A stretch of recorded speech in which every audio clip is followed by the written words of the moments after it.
എടാ ഇത് കഴിഞ്ഞില്ലേ? ഓക്കെ എടാ ഇക്വിറ്റി ഫൈനാൻസിങ്ങിലെ എല്ലാവരും ശ്രദ്ധിക്കുക.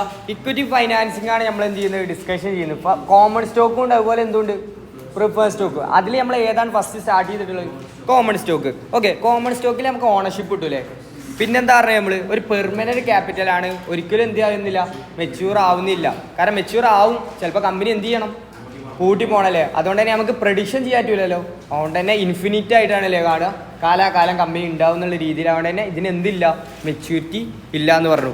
പിന്നെന്താ പറഞ്ഞത്, ഷെയർ ഹോൾഡേഴ്സിൽ എന്ത് ചെയ്യുക, പാർട്ടിസിപ്പേറ്റ് ചെയ്യുക, കമ്പനിനെ കൺട്രോൾ ചെയ്യാനും കമ്പനിനെ മാനേജ് ചെയ്യാനും കമ്പനിയുടെ തീരുമാനങ്ങൾ എടുക്കാനും ഇവരൊരു റെപ്രസെൻറ്റേഷൻ ഓരോ വോട്ടായിട്ട് ഇപ്പോൾ നമ്മൾ സ്ഥാനാർത്ഥികൾക്ക് വോട്ട് ചെയ്യുമല്ലോ, അതുപോലെ തന്നെ ഇവർക്ക് എന്ത് ചെയ്യുക, എന്തൊരു തീരുമാനം കമ്പനിയിൽ മേജർ തീരുമാനം എടുക്കണമെങ്കിലും ഇവർക്ക് പോയിട്ട് ഇവരുടെ വോട്ട് എന്ത് ചെയ്യുക, രേഖപ്പെടുത്തിയിട്ട് പോരാ. അപ്പോൾ കമ്പനിയിലൊരു ഓണറായിട്ടാണ് ആര് നിൽക്കുക, കോമൺ ഷെയർ ഹോൾഡേഴ്സ് എന്ത് ചെയ്യുക, നിൽക്കുക എന്ന് പറഞ്ഞു. ഇനി അതിൽ എന്ത് പറയേണ്ടതെന്ന് വെച്ച് കഴിഞ്ഞ് കഴിഞ്ഞാൽ റൈറ്റ്സ്, എന്തൊക്കെ അവകാശങ്ങളുണ്ട്. ഒരു കോമൺ ഷെയർ നിങ്ങൾ വാങ്ങിക്കഴിഞ്ഞ് കഴിഞ്ഞാൽ നിങ്ങൾക്ക് എന്തൊക്കെ അവകാശങ്ങൾ കിട്ടുമെന്ന് വെച്ച് കഴിഞ്ഞാൽ റൈറ്റ് ടു ലിമിറ്റഡ് ലയബിലിറ്റി. എന്തുള്ളൂ നിങ്ങൾക്ക്, ലിമിറ്റഡ് ആയിട്ടുള്ള ലയബിലിറ്റി ഉള്ളൂ. ഫോർ എക്സാമ്പിൾ പറഞ്ഞു കഴിഞ്ഞ് കഴിഞ്ഞാൽ കോമൺ ഷെയർ ഹോൾഡേഴ്സ് എന്ത് ചെയ്യേണ്ട, കമ്പനിക്കുള്ള ബാധ്യതകളൊന്നും എന്ത് ചെയ്യേണ്ട, തീർക്കേണ്ട ആവശ്യമൊന്നുമില്ല. ഫോർ എക്സാമ്പിൾ പറയുകയാണെങ്കിൽ കടമൊക്കെ ഉണ്ടാവുമല്ലോ, ഡെപ്റ്റ്. ഇപ്പോൾ ബോണ്ട് എന്ന് പറഞ്ഞ സാധനം ഉണ്ടല്ലോ, ഇതൊന്നും ആരെ തലയിലാവില്ല. നമ്മൾ സാധാ ഒരു പാർട്ട്ണർഷിപ്പ് തുടങ്ങി കഴിഞ്ഞാൽ അതിന് കട ഉണ്ടായി കഴിഞ്ഞാൽ ആര് തീർക്കണം, നമ്മൾ തീർക്കണം. അതുകൊണ്ട് തന്നെ പാർട്ട്ണർഷിപ്പ്, സോൾ പ്രൊപ്പറൈറ്റർഷിപ്പ് ഒക്കെ ഉണ്ടല്ലോ, ഇതൊക്കെ എന്താ പറയുക, അൺലിമിറ്റഡ് ലയബിലിറ്റി എന്ന് പറയാം. എന്താ പറയുക, അൺലിമിറ്റഡ് ലയബിലിറ്റി. നമ്മൾ +2 ബേസ് ആയിട്ട് പഠിച്ച സംഭവം ഇട്ടത് അൺലിമിറ്റഡ് ലയബിലിറ്റി എന്ന് പറയാം. ഇതിൽ അങ്ങനെ എന്തില്ല, അൺലിമിറ്റഡ് ഒന്നുമില്ല, നമുക്ക് എന്താണ്, ലിമിറ്റഡ് ഉള്ളൂ. മീൻസ് എന്താണെന്ന് വെച്ച് കഴിഞ്ഞാൽ common shareholders not liable for corporate ഡെപ്റ്റ്. അതായത് നമ്മളെ കമ്പനിയുടെ കട ആര് തീർക്കണ്ട, കോമൺ ഷെയർ ഹോൾഡേഴ്സ് തീർക്കണ്ട.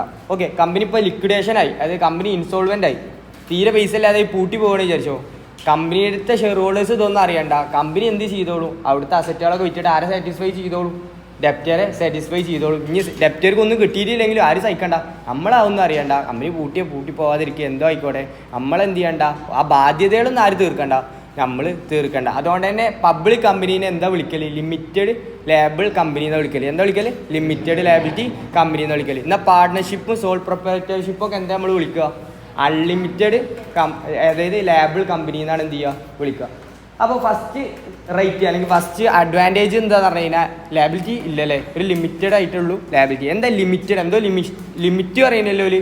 കാരണം ഇപ്പോൾ ഇൻസോൾവെൻ്റ് ആയി, ഇയാൾ ഇറക്കിയ ഫണ്ട് കിട്ടുമോ, കാരണം ഡെപ്റ്റ് ഹോൾഡേഴ്സിന് കൊടുത്തിട്ട് ഫണ്ട് ഇല്ലെങ്കിൽ ആരെ പൈസ പോയി, കോമൺ ഷെയർ ഹോൾഡേഴ്സിൻ്റെ പൈസ പോയി. അപ്പോൾ ലിമിറ്റഡ് ആയിട്ടുള്ള ലയബിലിറ്റി എന്ത് ചെയ്യുന്നുണ്ട്, ഒരു നഷ്ടം എന്ത് ചെയ്യുന്നുണ്ട്, വരുന്നുണ്ട്. പക്ഷേ ബാക്കിയുള്ള ബാധ്യത ആര് തീർക്കണ്ട, നമ്മൾ തീർക്കേണ്ട ആവശ്യമൊന്നുമില്ല. ഓക്കെ, അപ്പോൾ ഫസ്റ്റത്തെ പോയിന്റ്. രണ്ടാമത്തെ പോയിന്റ് എന്താ, റൈറ്റ് ടു റിസീവ് ഡിമാൻഡ്. അവകാശമുണ്ട്, കമ്പനി ലാഭം ഉണ്ടെങ്കിൽ എന്ത് കിട്ടാനുള്ള അവകാശം ഉണ്ടാ, ഡിവിഡൻഡ് കിട്ടാനുള്ള അവകാശമുണ്ട്. നിർബന്ധമായിട്ട് കിട്ടിക്കൊള്ളണമെന്നില്ല, പക്ഷെ എന്തുണ്ട്, റൈറ്റ് ഉണ്ട്, അവകാശമുണ്ട്. ഇവർക്ക് ഡിവിഡൻഡ് കൊടുക്കണം എന്ന് ഉണ്ട്, പക്ഷെ കൊടുക്കണോ വേണ്ടതെന്ന് ആര് തീരുമാനിക്കണം, ബോർഡ് ഓഫ് ഡയറക്ടേഴ്സ് എന്ത് ചെയ്യണം, തീരുമാനിക്കണം അല്ലേ. നെക്സ്റ്റ് എന്താണ്, റൈറ്റ് ടു വോട്ട്. ഇതാണ് പോലെ ഏറ്റവും വലിയ റൈറ്റ്. എന്തിനുള്ള അവകാശം, വോട്ട് ചെയ്യാനുള്ള അവകാശം. പിന്നെന്താണ്, ലിക്വിഡേഷൻ റൈറ്റ്.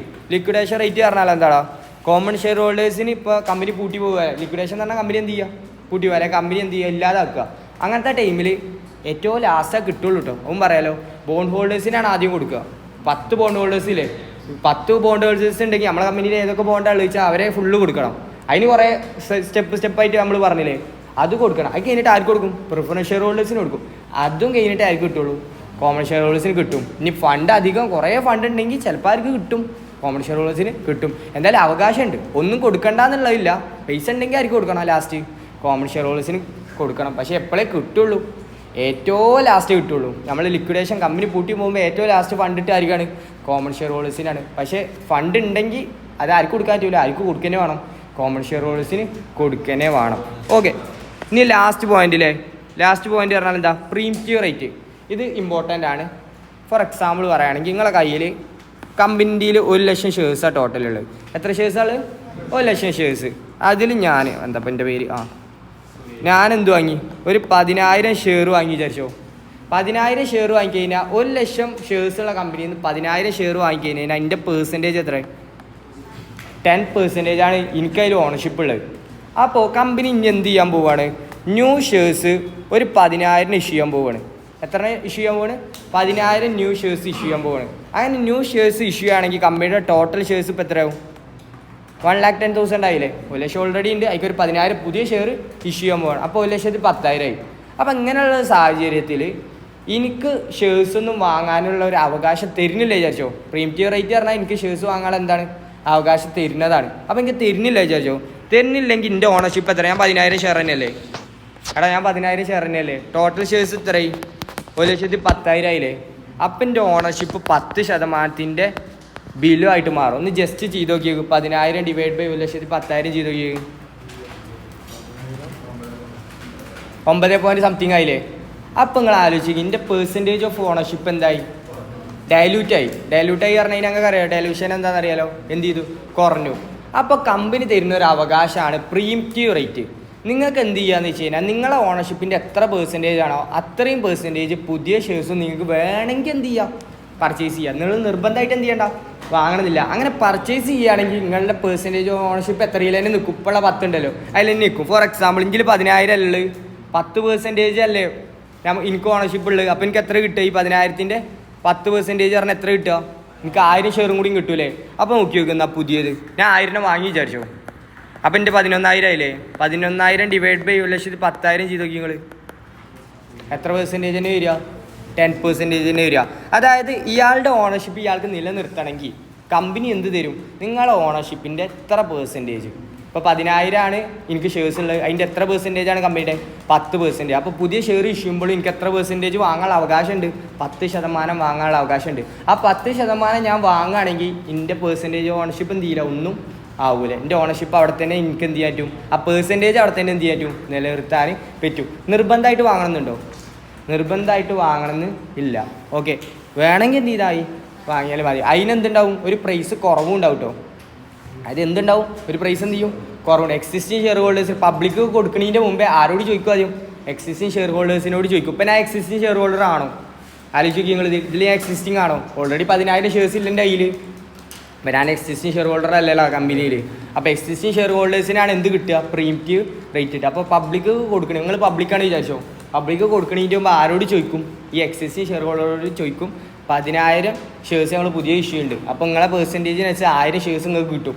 1000 ഷെയർസ് വേണമെങ്കിൽ നിങ്ങൾക്ക് എന്ത് ചെയ്യാം? പർച്ചേസ് ചെയ്യുക. അപ്പോൾ മാർക്കറ്റിൽ 50 രൂപയാണ്. നിങ്ങൾ വാങ്ങണമെങ്കിൽ എത്ര തന്നായി? 45 രൂപ തന്നായി. സബ്സ്ക്രിപ്ഷൻ പ്രൈസ് എന്ന് വിളിക്കും. എന്താ വിളിക്കുക? Subscription price. നിങ്ങൾക്ക് ലോവസ്റ്റ് പ്രൈസിൽ എന്ത് ചെയ്യും? ഷെയർസ് പർച്ചേസ് ചെയ്യാൻ പറ്റും. അപ്പോൾ ഇയാൾക്ക് ഓണർഷിപ്പ് നിലനിർത്തണം എന്നുണ്ടെങ്കിൽ ഇയാൾക്ക് എന്ത് ചെയ്യുക? 1000 എന്ത് ചെയ്യുക? വാങ്ങാം. അല്ലെങ്കിൽ എന്ത് ചെയ്യുക എന്ന് വെച്ച് കഴിഞ്ഞാൽ പിന്നെ അതിൻ്റെ ഡീറ്റെയിൽ ആയിട്ട് പറയും. ചിലവരെ വിൽക്കുകയൊക്കെ ചെയ്യും. ആ റേറ്റ് എന്ത് ചെയ്യും? വിൽക്കുകയൊക്കെ ചെയ്യും. അപ്പോൾ ആ റേറ്റ് വിൽക്കുന്നതും അതിൻ്റെ പ്രൈസ് കാണണമെന്നൊക്കെ നെക്സ്റ്റ് ടോപ്പിക്കിൽ എന്ത് ചെയ്യും? പഠിക്കും. അപ്പോൾ എന്താണ് പ്രീമിയം റേറ്റ് പറഞ്ഞു കഴിഞ്ഞാൽ? എക്സിസ്റ്റിംഗ് ഷെയർ ഹോൾഡേഴ്സിന് അവരുടെ ഷെയർ പെർസെൻറ്റേജ് നിലനിർത്തണമെങ്കിൽ കുറച്ച് ഷെയർസ് പുതിയത് ഇഷ്യൂ ചെയ്യുമ്പോൾ ഇത്ര റേറ്റ് പറഞ്ഞാൽ അല്ലെങ്കിൽ ഇത്ര ഷെയർസ് നിങ്ങൾക്ക് വാങ്ങാൻ ആര് പറയും? കമ്പനി പറയും. അങ്ങനെ കമ്പനി തരുന്ന അവകാശത്തിനാണ് നമ്മൾ എന്ത് വിളിക്കുന്നത്?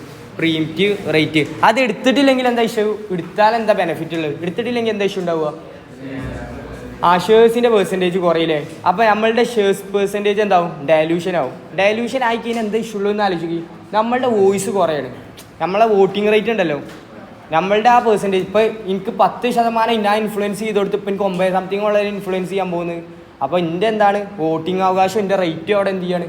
കുറഞ്ഞുകൊണ്ടിരിക്കുകയാണ്. അപ്പോൾ അത് നിലനിർത്തണം എന്നുണ്ടെങ്കിൽ കമ്പനി തരുന്ന ആ റേറ്റ്, പ്രീമിയം റേറ്റ് നമ്മൾ എന്ത് ചെയ്യണം? എക്സസൈസ് ചെയ്യണം. എക്സസൈസ് ചെയ്യണം എന്ന് പറഞ്ഞു കഴിഞ്ഞാൽ ആ ഷെയർസ് എന്ത് ചെയ്യണം? വാങ്ങി എടുക്കണം. അപ്പോൾ എന്തായി? സേഫ് ആയില്ലേ? ഓക്കെ. ആ ഓ, കമ്പനിക്ക് ഫണ്ട് വേണമെങ്കിൽ കമ്പനി എന്ത് ചെയ്യും? പുതിയ ഷെയർസ് ഇഷ്യൂ ചെയ്യും. എങ്ങനെ? ആ ഡിവിഡൻറ്റിൻ്റെ റേറ്റ് ഒന്നും കുറയില്ല. ഓരോ ഓണർഷിപ്പ് പോലും പെർസെൻറ്റേജിനനുസരിച്ചിട്ടാണ് എന്ത് കിട്ടുക?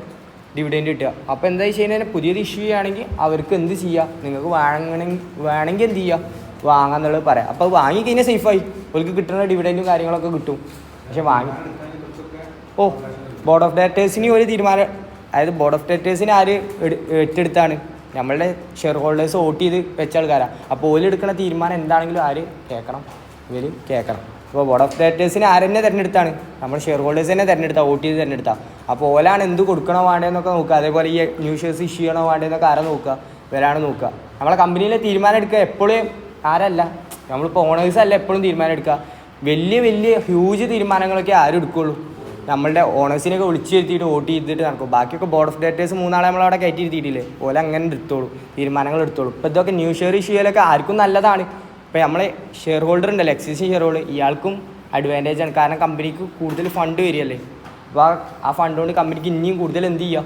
ബിസിനസ് ചെയ്യുക. അപ്പോൾ നമുക്കിപ്പോൾ എന്തിനാണ് ഈ ഒരു റേറ്റ് തരുന്നത് വെച്ച് കഴിഞ്ഞാൽ നമ്മളെ എക്സിസ്റ്റിംഗ് ഷെയർ ഹോൾഡറാണ്. നമ്മൾ ആ പെർസെൻറ്റേജ് എന്താവാതിരിക്കാൻ വേണ്ടിയിട്ട്, ഡയലൂഷന് ആവാതിരിക്കാൻ വേണ്ടിയിട്ട്. അത് എന്തായാലും മാർക്കറ്റ് പ്രൈസിലല്ല തരിക. നമുക്ക് എന്ത് തരും, നമുക്കൊരു അഡ്വാൻറ്റേജിന് വേണ്ടി 50 രൂപ ഉള്ള ഒരു 45 രൂപക്കാണ് നമുക്ക് എന്ത് ചെയ്യുക, എക്സസൈസ് പ്രൈസ് എന്ത് ചെയ്യുക, സബ്സ്ക്രിപ്ഷൻ പ്രൈസ് തരിക.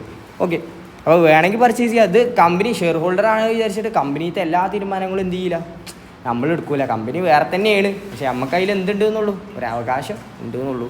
ഓക്കെ, ഈ 5 പോയിന്റ്സ് മനസ്സിലായി നിങ്ങൾക്ക്? 5 പോയിന്റ്സ് ക്ലിയർ ആണല്ലോ. പിന്നെ എന്താ പറയുക, പാർ വാല്യൂ കിട്ടും നിങ്ങൾ.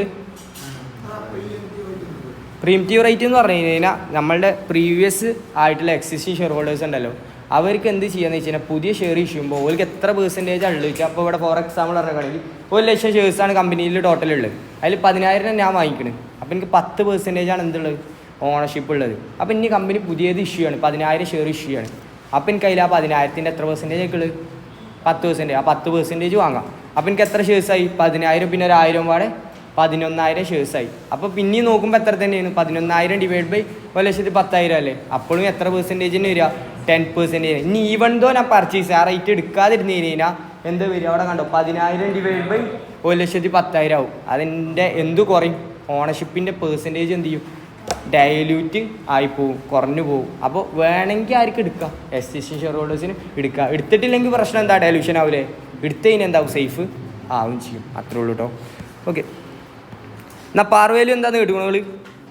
എടാ പാർ വാല്യൂ കേട്ടുക്കണോ, കോമൺ സ്റ്റോക്കിൻ്റെ പാർ വാല്യൂ, അതുപോലെ APIC addition paid in capital കേട്ടിട്ടില്ലെങ്കിൽ എഴുതിക്കോളിട്ടോ. അത് സെക്ഷൻ 7 പാർട്ട് 1 7 ഇതൊക്കെ പഠിച്ചത്. പാർട്ട് 2 ഇതൊന്നുമില്ല, പാർ വാല്യൂ ഒന്നുമില്ല. ഉണ്ടല്ലോ, പാർ വാല്യൂ ഉണ്ടല്ലോ, ഉണ്ട്. മറ്റേ ബുക്ക് വാല്യൂ പെർ ഷെയർ ഒക്കെ കാണണമെങ്കിൽ addition paid in capital part 2